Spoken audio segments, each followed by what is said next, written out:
Assalamualaikum warahmatullahi wabarakatuh. Monggo kita buka Bapak Ibu. Surat Al-Imran ayat 8. Surat Al-Imran ayat 8. A'udzu billahi minasy syaithanir rajim.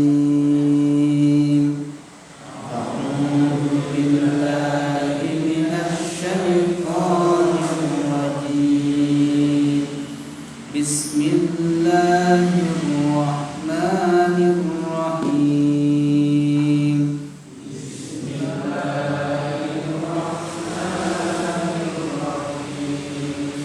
Alhamdulillahi rabbil alamin.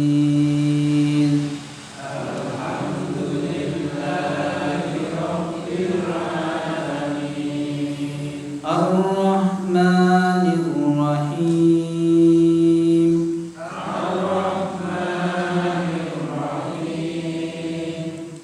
Maliki yaumiddin.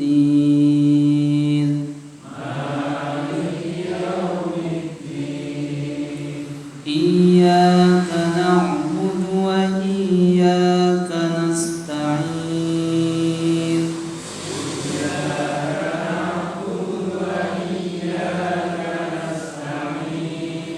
Ihdinas siratal mustaqim.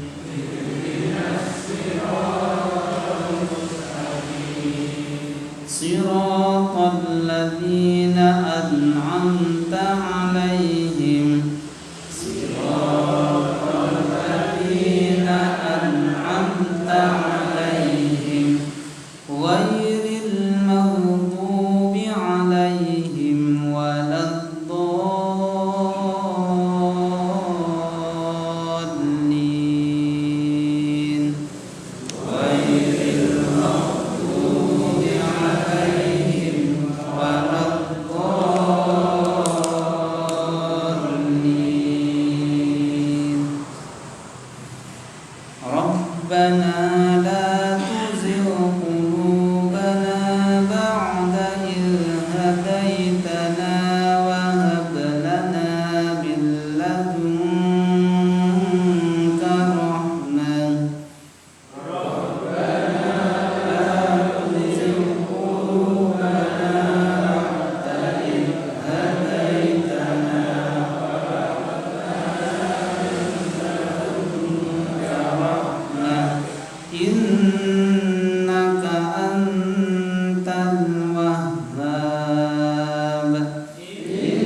Aku berlindung billahi kepada Allah minasyaitani dari godaan syaitan ar-rajimi yang terkutuk. Rabbana wahai Tuhan kami, la tuzigh janganlah engkau condongkan kami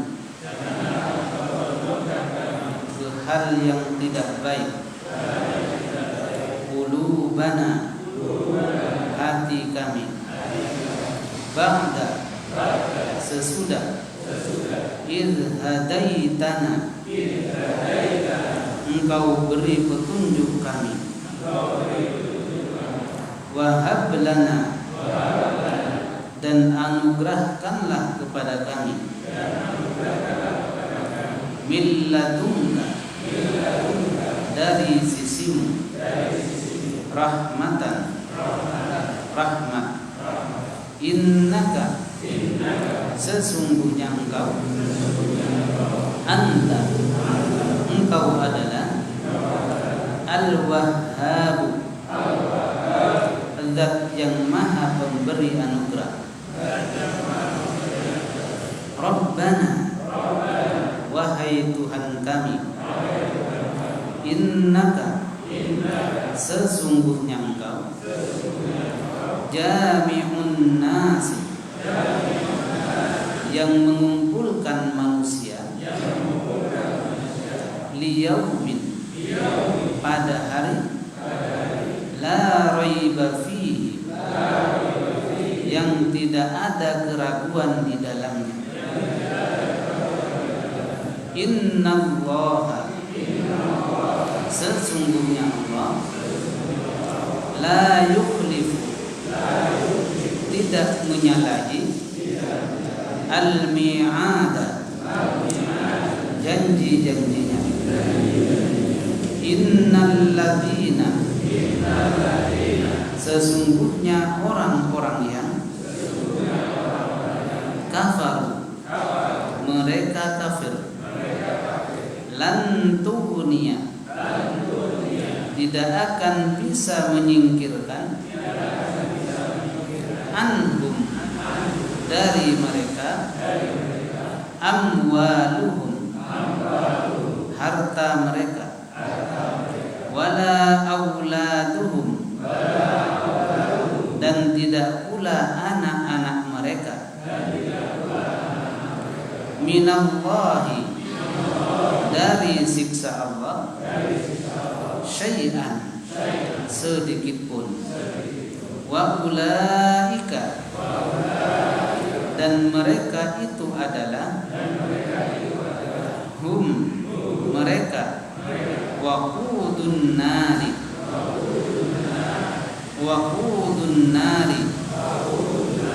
bahan bakarnya api neraka. Kadabi seperti keadaan ali fir'auna pengikut Fir'aun, walladzina dan orang-orang yang min qablihim sebelum mereka, kadzabu mereka semua mendustakan, bi ayatina terhadap ayat-ayat kami,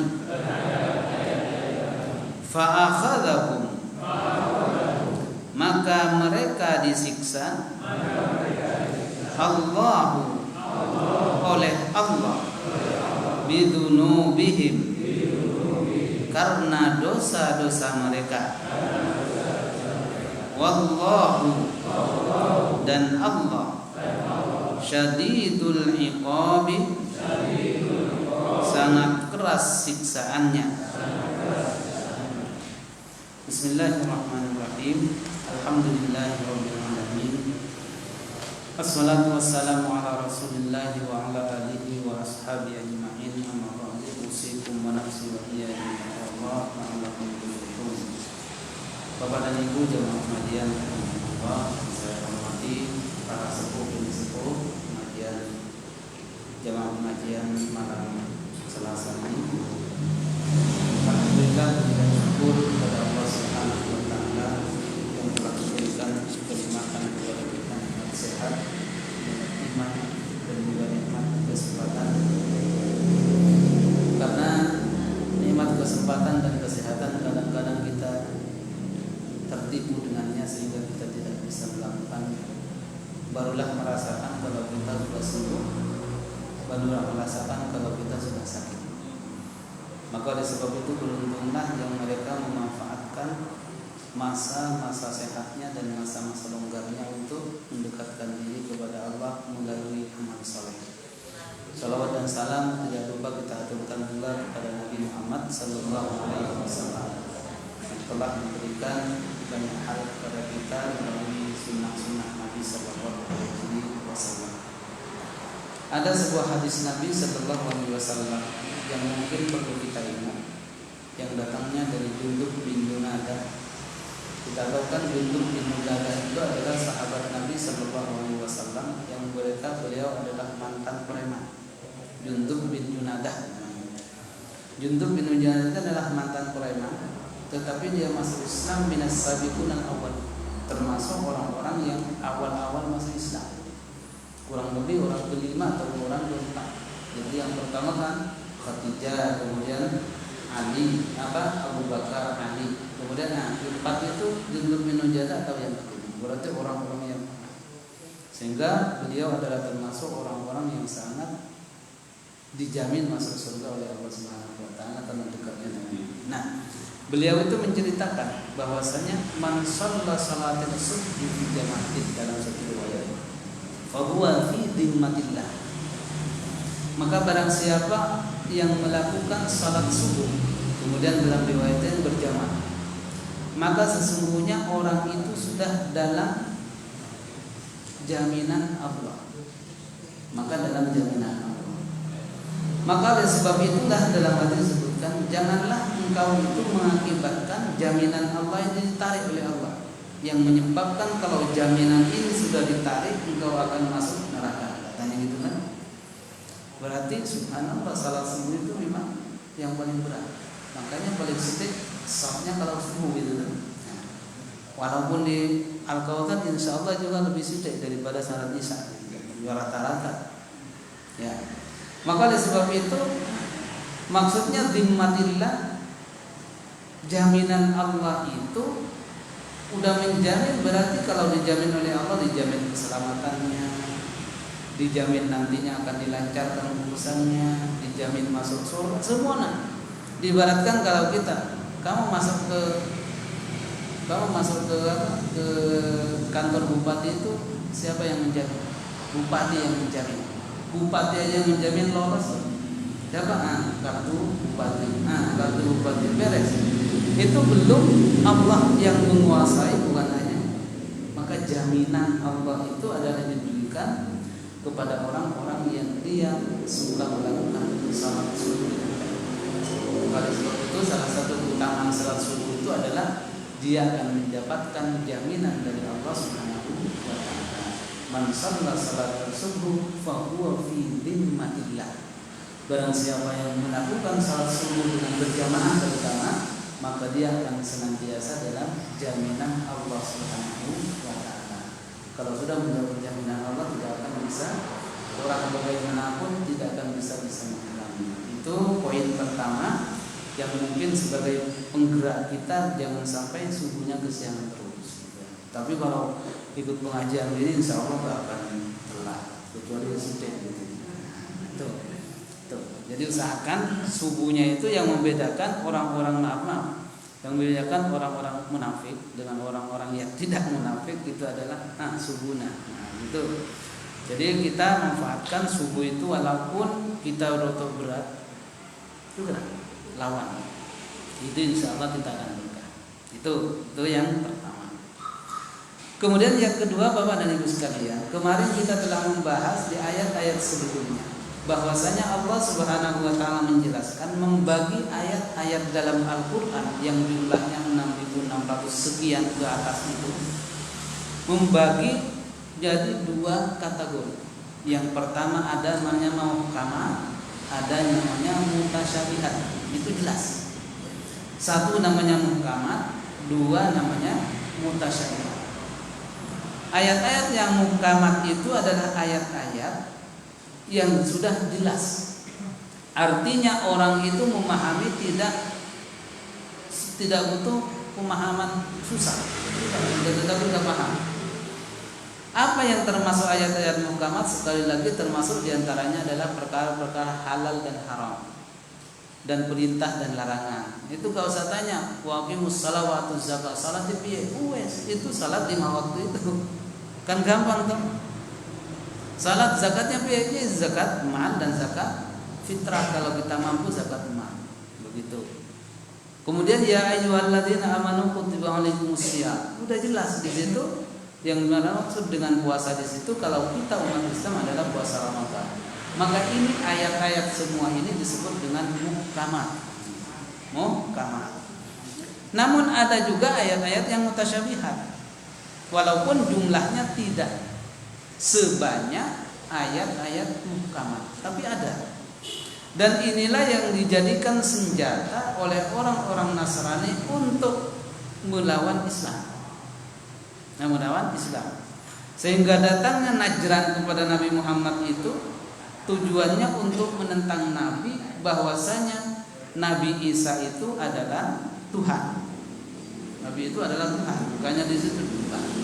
Maka oleh sebab itulah untuk mengalahkan mereka itu maka Nabi Shallallahu Alaihi Wasallam kemudian diturunilah dengan ayat surat Ali Imran ini untuk menjawab mereka. Di antaranya adalah bahwa Isa itu adalah manusia biasa, bukan Tuhan, tetapi hanya nabi, sama seperti nabi-nabi yang terdahulu. Tetapi kok bisa naik gitu ya, nabi naik kepada Tuhan. Padahal sebelum Nabi Isa kan ada orang, Nabi Musa. Kenapa gak Nabi Musa aja jadikan nabi Tuhan? Kemudian Nabi Yusuf, sebelumnya banyak. Tetapi kenapa kok Nabi Isa? Kalau kita mau nalarnya roto mikir sitik, insyaallah roto ya. Jadi kalau Tuhannya Nabi Isa, terus yang sebelum Nabi Isa itu Tuhan siapa jadi? Begitu. Begitu. Maka Nabi Isa itu kan abad-abad sekarang ini, abad-abad belakangan. Yang sebelumnya masih banyak. Bahkan orang yang pertama kali Nabi Adam alaihissalam, mereka malah tidak mengangkat bahwa Nabi Adam adalah Tuhan. Padahal Nabi Adam itu lebih aneh lahirnya daripada Nabi Isa. Nabi Adam tanpa bapak, tanpa ibu. Kalau Nabi Isa kan masih pakai ibu, walaupun tidak pakai bapak. Maka kalau orang-orang Islam adalah itu mesti menentang dengan sebab. Maka oleh sebab itulah kalau kita di YouTube itu dengar bagaimana debatnya antara Kristen dengan Islam itu sebenarnya akalnya tidak terlalu dalam. Tentang masalah ketuhanan, tapi kalau masalah bisnis beda lagi. Itu masalah akidah tentang bagaimana ketuhanan Nabi Isa itu yang dianggap oleh mereka. Maka itulah yang dibahas di dalam surat Al-Imran. Maka ayat mutasyabihat ini sebagai senjata mereka. Nah ini buktinya ini. Nah dan lain sebagainya. Nah kemudian yang mengetahui tentang mutasyabihat itu adalah pertama yang hanya mengetahui seluaran adalah Allah. Contoh mutasyabihat itu diantaranya adalah ayat yang terpotong-potong, kan? Kemudian ayat-ayat yang menunjukkan sifat-sifat Allah seperti yadullah fawqa aydihim. Ya kemudian Ar-Rahmanu 'alal 'arsy istawa, itu namanya ayat mutasyabihat. Allah itu bersemayam. Jadi enggak usah semuanya piye ya menghadap, enggak usah ini, enggak usah. Itulah yang dengan enggak usah digali seperti itu. Maka itulah ayat-ayat mutasyabihat. Nah yang mengetahui tentang ayat-ayat mutasyabihat itulah maka disebutkan oleh Allah Subhanahu wa taala langsung, yang mengetahui takwil atau maknanya hanya Allah Subhanahu wa taala, dan kemudian juga yang mengetahui juga warasikhuna fil ilmi, orang-orang yang diberi pengetahuan kelebihan ilmu, orang-orang yang diberi ilmu pengetahuan yang lebih dari standar, dari persamaan itu lebih. Maka oleh sebab itu Bapak dan Ibu sekalian rahimakumullah, itu kalau ayat 7 kita baca wa ma ya'lamu ta'wilahu illallah, Jadi tidaklah mengetahui tentang takwil mutasyabihat itu, pengertian mutasyabih itu dengan detail kecuali Allah. Makanya di sini kembali lagi, jadi kalau kita berhentinya illallah itu, yang mengetahui takwil tentang mutasyabihat itu hanya Allah. Itu satu ya. Tetapi kalau kita berhentinya di warasikhuna fil ilmi, maka yang mengetahui itu hanya Allah Subhanahu wa taala dan orang-orang yang diberi kemantapan ilmu. Jadi boleh kita berhenti seperti wa ma ya'lamu ta'wilahu illallah warrasikhuna fil ilm. Nah, di situ berarti yang mengetahui tentang takwil mutasyabihat itu Allah dengan orang-orang yang ilmu. Makanya ulama tafsir mengatakan kita boleh berhenti di illallah boleh, atau boleh juga kita berhenti warasikhuna fil ilmi. Jadi kalau kita berhenti warasikhuna fil ilmi, wa warasikhun itu ikut kepada Allah yang sebelumnya. Itu namanya ataf. Nah, sehingga Bapak dan Ibu sekalian, jadi yang mengetahui tentang takwil atau arti daripada mutasyabihat keseluruhan itu salah satunya adalah orang-orang yang diberi ilmu pengetahuan yang lebih. Siapa mereka? Salah satunya adalah para nabi. Kemudian ya Khidir itu dikasih kelebihan ilmu gitu ya. Kemudian para nabi, para aulia juga banyak yang diberi keilmuan. Seperti suatu contoh di Kairo atau di Mesir itu ada namanya orang alim banget, namanya Syekh Al-Mutawalli Asy-Sya'rawi. Dia itu rasikhuna fil ilmi memang luar biasa.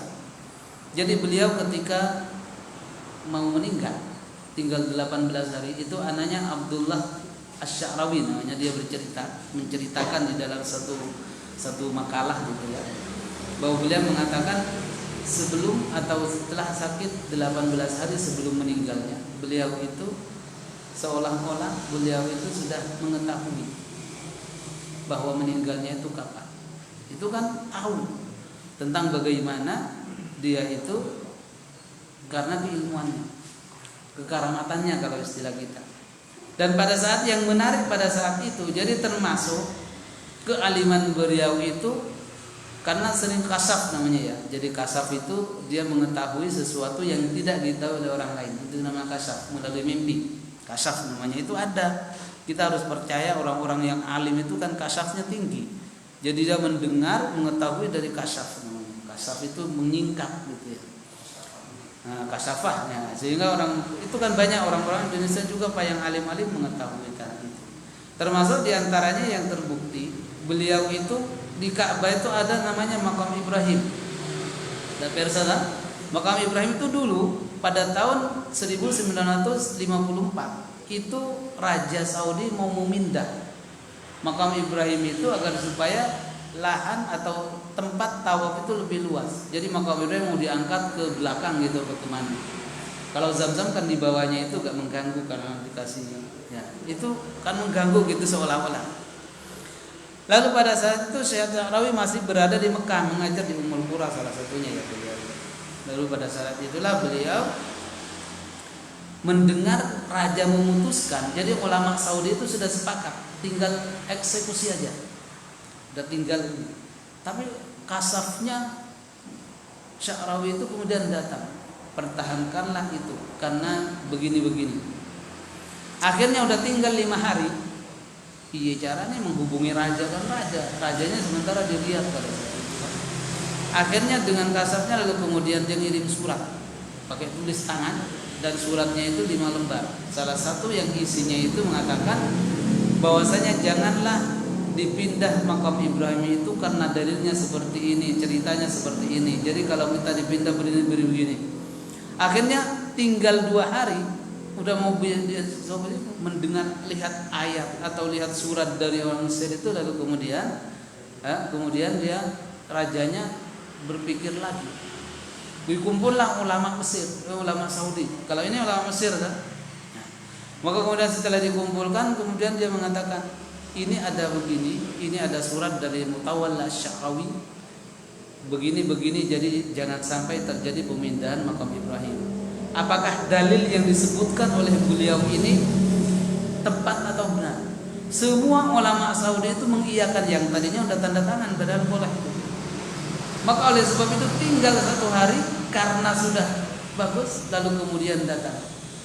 Kemudian dipanggillah Mutawalli Sya'rawi dengan dalil seperti itu. Akhirnya raja memutuskan tinggal 1 hari, semua konstruksi untuk pemindahan tentang makam Ibrahim gagal karena fatwanya dari Syekh Mutawalli Sya'rawi. Sampai sekarang kita itu kan jadi pinternya daripada kasyafnya itu luar biasa. Kasyaf itu kalau Nabi kan namanya wahyu gitu ya. Nah, jadi kalau orang alim itu kasyaf, artinya mengetahui disingkap karena dia dari segi alimnya dan terdekat dengan Allah Subhanahu wa taala. Subhanallah. Dan ini kan berarti rasikhuna fil ilmi, tentang hal itu juga bisa samakan dengan kita-kita yang biasa. Kemudian mendengar terakhir bahwa dia min rasikhul ilmi itu ketika beliau mau wafat 2 hari sebelumnya, itu beliau menyuruh supirnya, coba kamu ke kampung kemudian gali kuburan. Jadi kalau orang Mesir itu kan datangnya ke Kairo tapi desanya sono jauh. Kalau meninggal biasanya dibawa. Saya sering ikut, pengen tahu ke desa itu gratis gitu caranya. Dari Kairo seumpama pengen kemana gitu, ke Iskandaria, ikutlah orang yang meninggal itu gratis, pulang pergi daripada bayar. Jadi orang-orang meninggal kita ikut ke sana rombongan, kemudian baliknya gratis juga, dapat makan, dapat bakso juga gitu ya. Itu caranya mahasiswa dulu. Nah, jadi biar tidak kehilangan duit tapi tahu daerah-daerah yang ada di Mesir. Nah, begitu juga ini Mutawalli Sya'rawi itu di desa, supirnya itu udah ini prasarana sopo sing arep di kalian. Ternyata 2 hari kemudian beliau meninggal dan akulah akan menempati itu. Itu benar, jadi digali oleh dia sendiri, artinya suruhannya ya, lalu kemudian dia yang menempati. Itu kan rasikhuna fil ilmi, memang dekat dengan Allah Subhanahu wa taala. Ini beberapa contoh dan banyak lagi orang-orang yang punya ilmu dan ini beliau ini adalah termasuk ahli tafsir. Jadi walaupun di Mekah, di Madinah, di Mesir apalagi dia, semua orang yang mendengar tafsirnya itu sampai sekarang kalau kita nonton di YouTube coba, luar biasa. Ini adalah salah satu tokoh yang sangat luar biasa di Mesir itu, dan Mesir itu memang kan umud dunia gitu ya, ibunya dunia, sehingga banyak orang pintar di sana. Kalah negara-negara lain itu karena banyaknya orang-orang ilmu ya. Seperti Sayyid Qutb kan dari sana, Anwar Sadat juga dari sana, macam-macam. Itu salah satunya, sehingga gudang ilmu itu, pengetahuan itu salah satunya yang berkaitan dengan masalah agama itu adalah salah satunya adalah itu.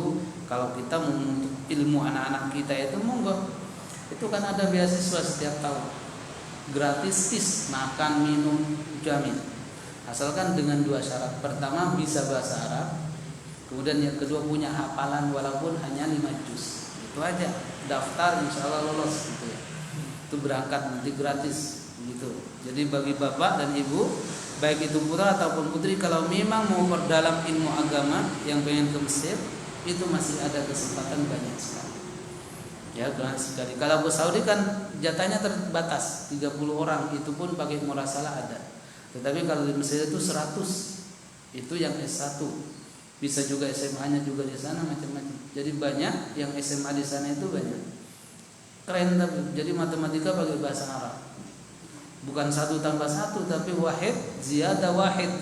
Jadi 1 tambah 1. Keren tapinya.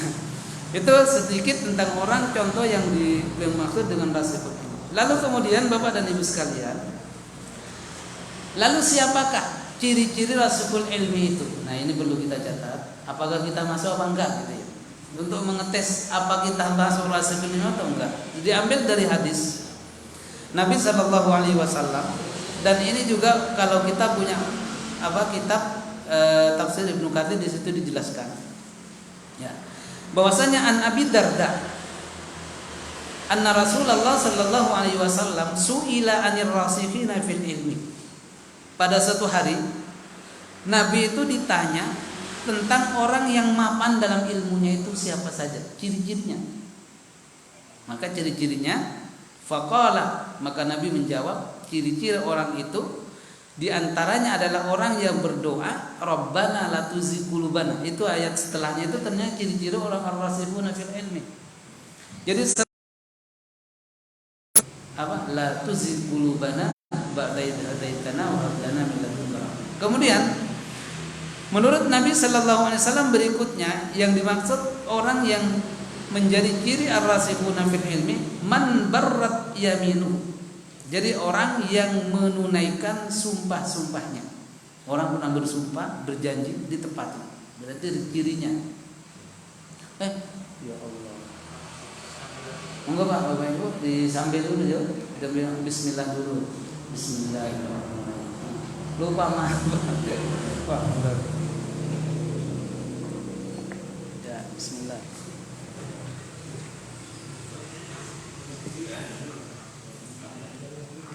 Ya ini ciri-cirinya guys. Jadi kita nanti tinggal mengukur aja kepada kita apakah benar apa enggak.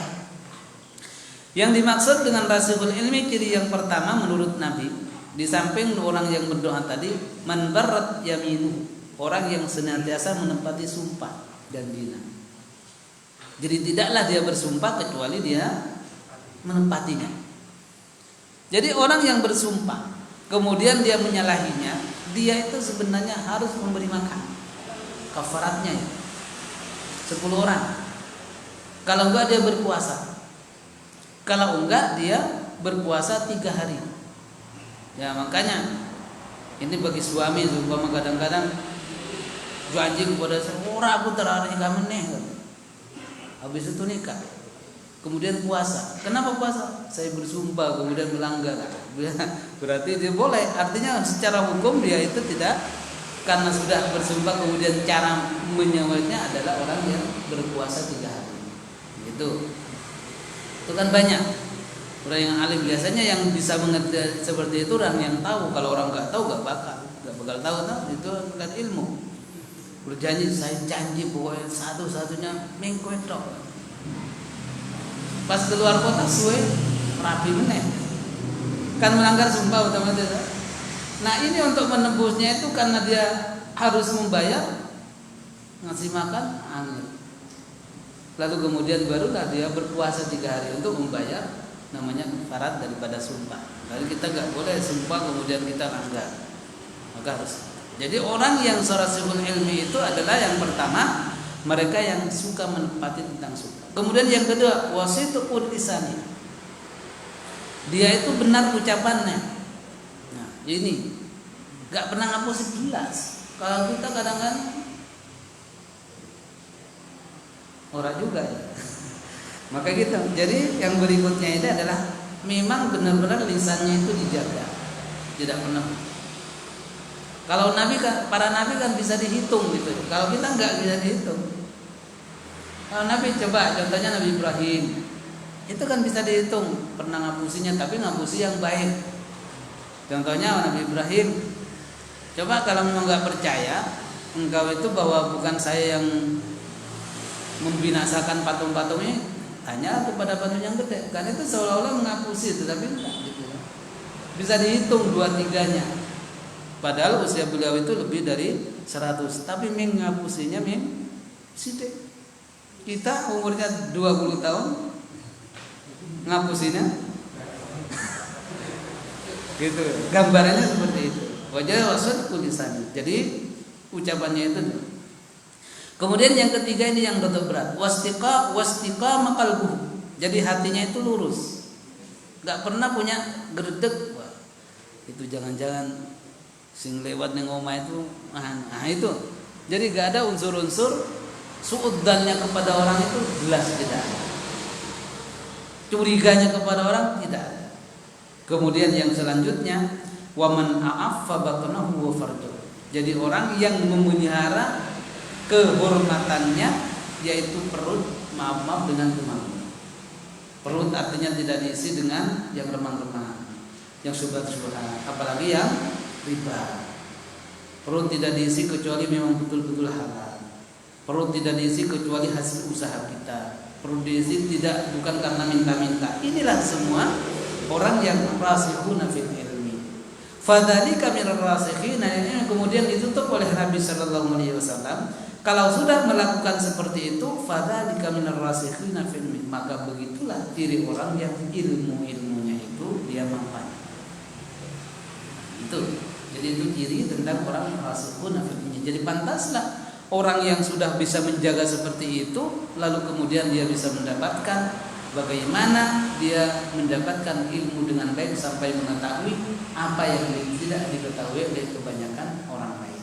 Coba seperti Imam Syafi'i coba. Imam Syafi'i itu pernah lupa. Kemudian dia mengadu kepada gurunya, Waqi'. Syaqautu Waqi' ala su'i hifdzi. Dalam syairnya begitu kan. Jadi Imam Syafi'i mengadu, wahai aku itu mengadu kepada guruku namanya Waqi' tentang bagaimana kejelekan hafalanku. Berarti gurunya luar biasa.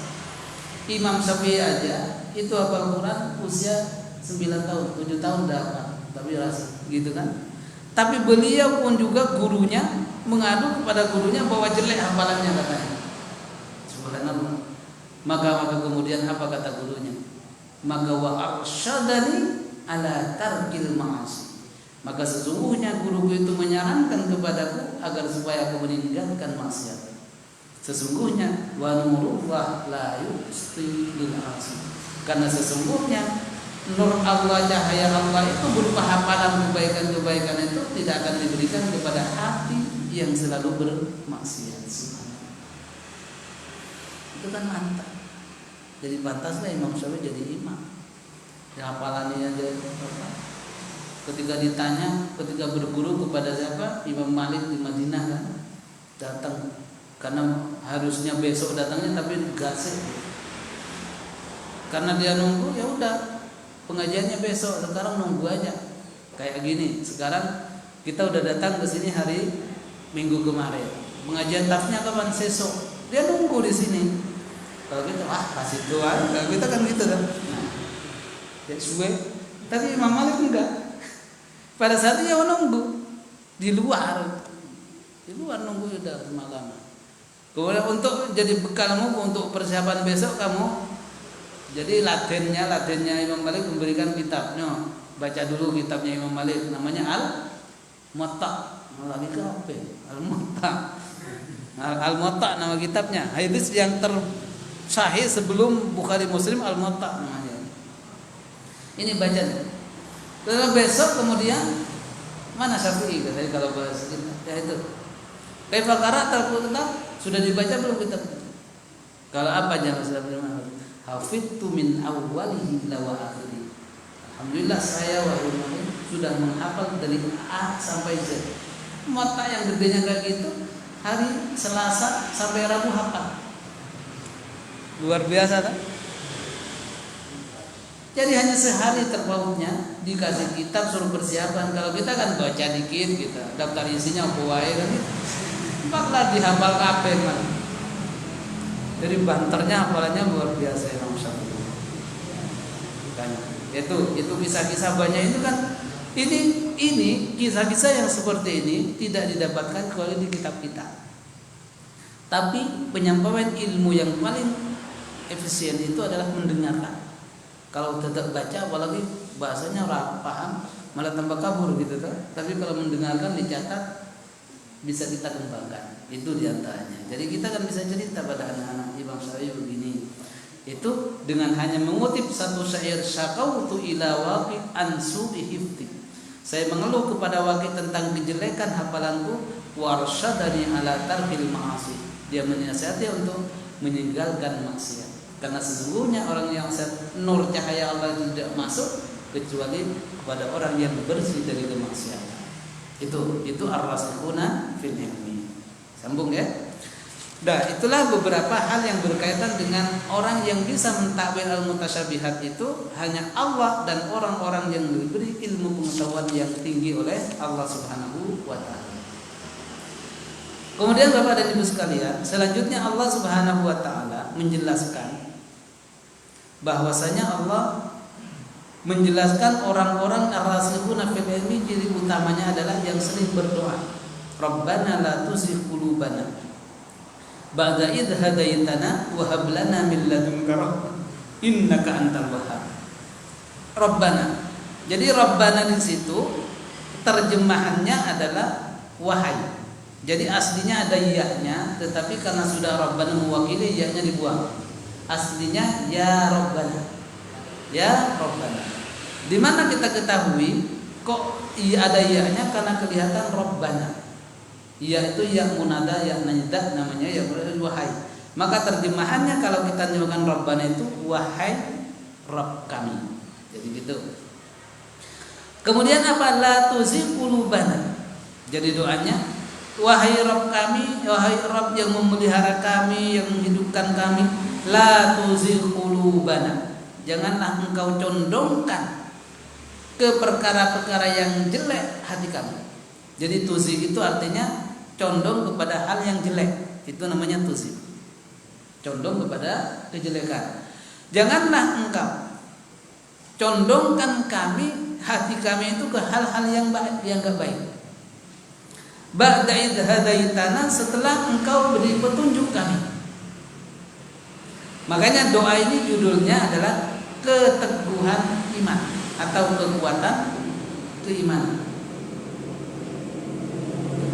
Jadi Rabbana la tuzigh qulubana ba'da id hadaitana, setelah engkau beri anugerah, beri hidayat kami kepada keislaman maksudnya. Wahab lana min ladunka rahmah, dan anugerahkanlah kepada kami ya Allah dari sisimu rahmat, anugerah. Jadi wahab itu kenapa enggak wakti dan beri? Jadi yang dimaksud dengan wahab lana bedanya dengan a'tilana. Jadi di dalam doa Nabi kan Allahumma a'ti mumfikan khalaq. Berilah saya atau berilah ganjaran atau pahala atau kelebihan bagi orang yang senantiasa berinfak dan gitu kan. Tapi kalau di sini berinya pakai wahab lana. Bedanya apa? Kalau wahab lana itu sesungguhnya bukan kapasitas kita. Bukan sepantasnya kita mendapatkannya, tetapi kami mohon ya Allah. Itu wahab lana namanya. Wahab lana. Jadi itu saking ngeluhnya, sebenarnya kami itu gak pantas untuk menerima rahmat itu, tetapi kami mohon ya Allah. Nah, itu namanya wahab lana. Jadi merendahkan diri, kesopanan kita kepada Allah. Makanya di dalam doa gak boleh kita nyombongkan diri. Ya Allah, aku itu udah kaya, tapi tambahlah sithik. Gak bisa. Gak bisa seperti itu. Begitu juga, ya Allah, saya itu sudah sehat sebenarnya, tapi pengenlah sehat ini tambah. Gak bisa. Harus menunjukkan ya Allah, hanya Engkau lah yang memberi kesehatan. Kita merendahkan diri. Itu dah disebut dengan adab kita berdoa. Innaka antal wahhab, sesungguhnya Engkau ya Allah adalah Zat yang maha pemberi anugerah. Wahhab itu adalah orang atau zat yang memberi anugerah. Makanya dalam satu kebaikan adalah kalau salah satu zikir orang-orang yang sufi itu biasanya membaca ya Wahhab, ya Wahhab. Ya Wahhab artinya ya zat yang maha pemberi. Berikanlah kami apa yang kita inginkan. Maka Bapak dan Ibu sekalian rahimahumullah, maka doa inilah yang perlu kita sering baca. Dan doa ini senasib atau sejalan dengan doa ya muqallibal qulub tsabbit qulubana ala dinik. Jadi ini aturannya, susunannya ketika kita membaca doa ini jadi jatuhnya sebelum membaca Rabbana Atina. Setelah kita mengeluh ya Allah Rabbana zalamna, kami itu menghinakan diri, zalamna anfusana wa illam taghfir lana wa tarhamna lanakunanna minal khasirin. Kemudian dilanjutkan ya muqallibal qulub tsabbit qulubana ala dinik. Rabbana la tuzigh qulubana ba'da idh hadaitana. Itu kan enak, jadi nyambung gitu. Ya Pak? Nah, susunannya ya. Ya insya Allah kita ketikkan nanti susunannya biar gampang dihafal ya. Jadi kadang-kadang kita doa tetapi tidak tersusun gitu. Enggak salah. Seperti contohnya Rabbana la tuzigh qulubana ba'da idh hadaitana. Habis itu bacanya baca ya Allah. Dibacanya malah doa tolak bala Allahumma dafa'annal ghala. Itu enggak ada salahnya tapi enggak nyambung gitu ya. Dia nyambung. Salah kata. Maka kalau bisa yang berkaitan dengan ini dulu. Jadi pertama itu doanya beri minta apa dulu, kemudian baru kekuatan iman. Jadi Rabbana la tuzigh qulubana ini kaitannya dengan ya muqallibal qulub. Apa kata Nabi di dalam hadisnya, beliau mengatakan, tidaklah aku mengatakan ya Rasulullah, ma aktsaruka du'aka ma yuqallibal qulub. Kenapa engkau itu ya Rasulullah membaca doa seperti yang ada di dalam Al-Qur'an, lalu kemudian menambahkan dengan doa ya muqallibal qulub tsabbit qulubana ala dinik. Maka jawaban Nabi sallallahu alaihi wasallam qala ya Umma Salamah innahu laisa adami illa qalbu baina asbahaini. Ketahuilah wahai Ummu Salamah bahwasanya hati manusia itu adalah dinamakan hati karena sering berbolak-balik. Yang sekarang pengennya hijau, besoknya beda. Yang sekarang pengen pecel lele, besoknya pengen beda-beda, enggak bakal pecel lele. Nah, inilah gambarannya. Hati kan menggerakkan. Yang tadinya pengen salat jamaah terus bisa jadi enggak. Maka inilah yang disebut muqallibal. Maka oleh sebab itu mintalah kepada Allah ya muqallibal qulub tsabbit qulubana ala dinik. Ya muqallibal qulub tsabbit qulubana ala ta'atik. Baru kemudian dilanjut Rabbana la tuzigh qulubana ba'da idh hadaitana wa hab lana min ladunka rahmah innaka antal wahhab. Kemudian kalau mau ditutup banyak dengan Rabbana atina. Ini kan sejalan. Jadi terus gitu ya. Itu kan senada terus. Setelah minta ketetapan hati, baru kemudian minta kebahagiaan dunia dan akhirat. Baru kemudian ditutup dengan Subhana rabbika rabbil izzati amma yasifun wa salamun alal mursalin walhamdulillahi rabbil alamin. Mungkin Bapak Ibu sekarang udah hafal, tapi kadang-kadang urutannya yang kadang-kadang ngidul dulu baru ngalor. Nah, gitu kan. Itu kan?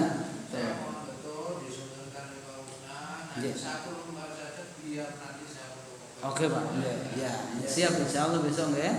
Nah itu kalau belum hafal, tempelkannya di tempat di rumah kita di mana yang sering baca, di pintu. Jangan taruh di dalam lemari, raiso dibaca. Caranya doa biar kita nggak hafal itu taruh di tempat yang mana ketika kita keluar bisa lihat, ketika mau keluar juga bisa lihat. Itulah sehingga itu gampangnya doa-doa yang selalu nanti. Lalu kapan dibacanya? Kapan kita ada kesempatan? Nah, maka masuklah di sini tentang bagaimana bab kita itu ketika kita mau berdoa itu harus ada beberapa cara yang harus kita lakukan. Di antaranya adalah kita ketika berdoa cari dulu waktu-waktu yang mustajab. Mustajab ya, di antaranya kan habis sholat, pagi hari, kemudian Jumat. Ya, Jumat itu semuanya. Dari Jumat itu semuanya akan, tetapi yang paling spesial itu ketika khatib naik mimbar itu. Tapi kadang-kadang kalau kita enggak, khatib naik mimbar malah turu kabeh gitu kan. Itu harusnya kita berdoa, tapi doanya yang batal ya. Mereka duduk kan, mereka adzan, ya kita sambil berdoa. Itu yang mustajab. Kemudian di tengah malam. Inilah kita bolak-balik. Insyaallah kita kan. Karena ada hadis Nabi sallallahu alaihi wasallam yang panjang ini. Bahwasanya betapa banyak orang itu dia amal-amal baik-baik tetapi menjelang wafatnya beramal jelek lalu kemudian su'il khatimah. Tapi sebaliknya juga ada yang jelek terus tetapi ketika menjelang wafatnya dia berbuat kebaikan lalu masuk surga. Nah, ini kan kita tidak tahu apakah kita yang mana dipilihnya, maka berdoalah dengan kita dituangkan hati dan keimanan kita agar supaya. Nah, masuk kepada bagaimana apa yang di samping dua ayat tadi kita hafalkan. Gampang kok mau udah hafal, hanya kita baru kecantol aja, artinya udah hafal. Seperti nah ini besok hafalan mana ini? Nah, punya hafalan jadinya. Nah, kemudian apa? Bagaimana ada pada berdoa?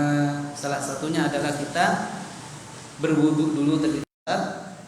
Al-Baqarah itu toh, kemudian ayat kursi juga, kemudian baca Wallahu bismikallahumma yu'amud, kemudian kita diucapkan habis baca ayat kursi itu sama Al-Falaq itu kan ditiupkan, itu sunnah, kemudian dianukan kepada itu sehat, terlindungi. Jadi kalau ada jin-jinnya kabur, begitu juga kalau kita digoda nantinya itu ketika subuhan insya Allah bangun. Buktikan aja ya. Yang sering bangunnya telat tuh mungkin nggak baca doa. Itu wudu dulu. Kemudian dianjurkan ketika ada pada doa ini, ya tulis sepintas saja gak apa-apa asalkan bisa dihafal. Kemudian yang berikutnya dianjurkan kita menghadap kiblat. Jadi sebelum tidur itu kita menghadap kiblat dulu. Ada, kemudian doa, kan hanya 2 menit gak ada. Kalau sering insya Allah kita terbiasa. Kemudian habis itu kemudian baru miring. Jadi miringnya kita menghadap kiblat tidurnya itu. Kemudian setelah itu kita doa, diharapkan juga doanya diawali dengan alhamdulillah. Alhamdulillah baru salawat kemudian dilanjutkan. Bukan langsung ujuk-ujuk minta langsung enggak, tapi alhamdulillah pujian dulu kepada Allah, itu aturannya. Lalu kemudian inti kepada doa tersebut. Jadi kalau doa-doa yang diinginkan yang sangat diizinkan itu dibolak-balik 3 kali atau 5 kali. Seperti yang muqallibal ya Allah tetapkanlah hati kami. 1 kali kurang mantap 3 kali. Itu boleh. Doa itu dibolak-balik yang sangat inginkan. Selamatkanlah ya Allah, selamatkan. Sampai 3 kali itu boleh. Itu caranya. Kemudian juga jangan menyombongkan diri. Seperti tadi yang saya contohkan. Doa tapi karena kaya, ya Allah saya sudah kaya, tapi saya minta, itu gak boleh. Harus merendahkan diri, kekaya apapun kita tidak. Kan yang contohnya orang menyembuhkan diri ketika itu kan ada, namanya Qarun kan. Ini semuanya aku katanya, yang gak ada urusan sama Allah. Karena dia 2 hari setelah itu matang, didempit. Makanya diceritakan dengan harta Qarun, karena hartanya itu diempit. Jadi meninggalnya Qarun itu bersama dengan hartanya. Di kelompok kayak gini kan, entek, dijepit. Jadi meninggalnya mencari kuburannya gak ada, karena digempit bumi. Itu Qarun, karena orang berharta yang seperti itu. Kemudian juga tidak boleh berdoa itu kita mendekti. Mendekti itu ya Allah. Minta kepada Allah, mendekti ya Allah. Berikanlah saya motornya Supra X. Nah, ini yang enggak. Minta motor gak apa-apa boleh, tetapi kalau didekti warna merah terus injeksi apa-apa ya gak usah. Dan lain sebagainya. Ini didekti namanya gak boleh. Jadi kita meminta ya Allah berikanlah rezeki, berikanlah saya kuatkan untuk bisa motor, berikanlah saya untuk bisa bangun rumah, boleh. Tetapi jangan sampai didekti rumahnya yang ada AC-nya ya Allah. Itu namanya mendekti Allah. Itu tidak diperkenankan berdoa seperti itu. Tapi jangan juga terlalu umum. Ya Allah, Engkau tahu apa yang ada di hatiku. Bisa juga. Jadi sebutin ya. Terutama malam itu. Suruhkanlah. Sumpah gini pengen anak biar saleh gitu kan. Doakan kita tambah ibu-ibu itu pada malam harinya. Bolak balik ya Allah pakai bahasa biasa. Sehingga dia dikuatkan dengan iman. Lalu setelah itu barulah ditutup dengan walhamdulillahi rabbil alamin. Sudah selesai. Karena sudah adab doa selesai, pengajian juga sudah selesai juga. Tentang masalah kata di Ali Fir'aun insyaallah besok kita. Ya, gitu ya. Ya. Tentang nanti besok juga karena waktunya sudah tidak ada, itu Pak Tahmid tadi tanya ngobrol-ngobrol. Neraka itu sebenarnya atau surga sudah ada atau enggak gitu ya. Kan sudah ada Nabi Muhammad ketika Isra Mi'raj diperlihatkan di dalam neraka itu kebanyakan kaum ibu-ibu gitu. Berarti udah ada. Itu apakah ada udah enggak? Atau bagaimana pemaksudannya dari hal itu? Insya Allah kita akan bahas minggu depan supaya gitu ya. Matur kepada diri sekalian. Mudah-mudahan kita semua diberikan kesehatan. Jadi kita sekarang udah insya Allah corona udah roto apa? Sudah terbukti di masjid apa? Masjid Agung itu udah pakai karpet, berarti tanda-tanda kebesaran udah ada gitu. Mungkin ini dulu yang dapat saya sampaikan, mudah-mudahan bermanfaat Bapak Ibu. Mari kita akhiri, kita tutup dengan sama-sama membaca doa kafaratul majlis. Subhanallahumma wa bihamdika asyhadu an la ilaha illa anta astaghfiruka wa atubu ilaik. Terima kasih. Wassalamualaikum warahmatullahi wabarakatuh.